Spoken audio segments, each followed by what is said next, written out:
আর আজকে স্পেশাল একটি রেসিপি তৈরি করেছি। দেখুন, ডিমটা হচ্ছে সেদ্ধ করে তেলে ভাজা আর ঝিঙ্গা দিয়ে রান্না করা হয়েছে এরকমভাবে। আসলে এই তরকারিটি আমার স্পেশাল ফেভারিট। হ্যালো এভরিওয়ান, আসসালামু আলাইকুম। রন্ধনার কিচেনে আপনাদের সবাইকে স্বাগত জানাচ্ছি আরও একবার। আজকে স্পেশাল একটি রেসিপি তৈরি করেছি। দেখুন, এখানে দুই রকমের ডিম। এই ডিমটা হচ্ছে সেদ্ধ করে তেলে ভাজা আর আরেকটি হচ্ছে এটা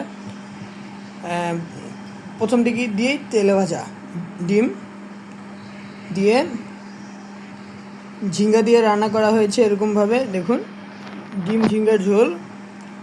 আর আপনারা অনেকেই দেখে ভাববেন যে এত অল্প তরকারি রান্না করা হয়েছে।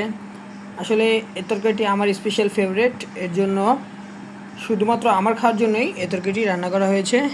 এই জন্যই পরিমাণে একটু কম। তো আমার এই ফেভারিট খাবারটি আপনাদের কাছে কেমন লাগলো অবশ্যই কমেন্টের মাধ্যমে জানাবেন। আর আপনারা কারা এরকম খাবার খান আমার মতো, তারা অবশ্যই আমাকে বলবেন। দেখা হবে পরবর্তীতে নতুন কোনো ভিডিও নিয়ে। ততক্ষণ সবাই সুস্থ থাকবেন, ভালো থাকবেন। আল্লাহ হাফেজ।